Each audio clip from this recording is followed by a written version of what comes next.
Hey there! I'm Sarah A. Chrisman, the author of The Tales of Chetzemoka, and I wanted to touch base with you about what's going on with my books in these videos, and then we'll get into the topic of today's video that I think you'll all find pretty darn exciting. So, some general info to keep you all in the loop. I run this channel and make these videos as supplements to my books, just to give you some more info on the themes and general information about the era that the books take place in, and also just about the writing and research process. Now that's not going to change, so if you've been enjoying what you've been seeing, stay tuned because there'll be more great stuff in the future. But as you saw in my last video, I just moved from Washington State to Iowa, and a cross-country move is a really big thing, and so is the project of making this house livable. So I'm going to be making just a few videos on those topics, but please understand that one of the many reasons we moved out here was because we wanted a little more privacy. And so please understand and respect that there's a limit to how many details of our new home I'm going to be putting up for public consumption, just because we need some more privacy. And I hope you'll all understand that. Besides, I don't want to take away too much time from my Tales of Chetzemoka because I know you're all looking forward to book 8, which I need to work on more. In between, making sure the ceiling's not going to fall on me. Speaking of Chetzemoka, brings me to the topic of today's video, which I think you'll all find pretty exciting. So, in Port Townsend, Washington, which inspired the setting for my historical fiction series, our beautiful 1888 home is going up on the market soon, and I'm counting on all of you to help spread the word and put people in touch with our agent. All inquiries about our Uptown Port Townsend home should be sent directly to our agent, Carol Wise, whose contact information is on your screen right now. She'll be very happy to answer all serious queries about the house, and I hope she hears from a lot of them. Again, Carol's in charge of the sale, so please contact her, not me. Our Eastlake-style Victorian home in Uptown Port Townsend was the focus of my nonfiction book, This Victorian Life. Then later the town itself provided the inspiration for the town of Chetzemoka in my historical fiction series. Our house in Uptown Port Townsend, just a few blocks away from Chetzemoka Park, has been featured on Nightline, the Tamron Hall Show, and by many other media organizations on 5 different continents. And this home, which has been admired by people all over the world, could now be yours or your friends. The history of this house begins in 1888, when construction was started on it. The building was finished in 1889, the same year Washington became a state. Port Townsend was America's northwest customs port at the time, and the town was booming. Henry Lake, the man who built the house, had a clever system for taking advantage of rising real estate values. He would build a house like ours, live in it just long enough to pay owner-resident taxes instead of speculator-builder taxes. Then, as soon as he'd comfortably shifted himself to a more convenient tax bracket, he'd rent out the property and build another one down the street where he'd repeat the process. The family who rented the house from Mr. Lake in the 1890s were a family of mostly grown siblings named the Bracketts. Their father was the son of Irish immigrants, and their mother was a member of the local Clallam tribe, a distant cousin to Chief Chetzemoka himself. Fans of my book, This Victorian Life, may remember that there was a whole chapter devoted to the Brackens, and Matilda Bracken, the sister of the family, inspired the character of Mary Bregan in my Tales of Chetzemoka.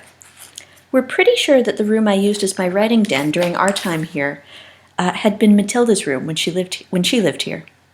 Drugstore records in the county archives show her buying soap-making ingredients and first aid supplies to take care of her rowdy brothers, several of whom were on local sports teams. Her brother Dan was a local football hero, and after tracking down his picture, I told Gabriel that my husband's darn lucky it had been over a century since this man lived in our house, because he was a handsome devil. The Victorians believed that beautiful surroundings have an elevating influence upon the human soul, and so they built as many beautiful details into their homes as they possibly could. It's part of what makes them so very special. As Victorian philosopher John Ruskin wrote, quote, "We require from buildings 2 kinds of goodness. First, the doing of their practical duty well, then that they be graceful and pleasing in doing it." Unquote. This house certainly succeeds on both counts, and many more. This house is a rather magical place. I always loved the shifting quality of the light there throughout the day. My favorite was the morning light of the rising sun shining through the flash glass and coloring spots of the parlor ruby and sapphire. In the kitchen, there's another door with a window of colored glass, depicting an abstract picture of a flower or possibly a queen, depending on how you look at it.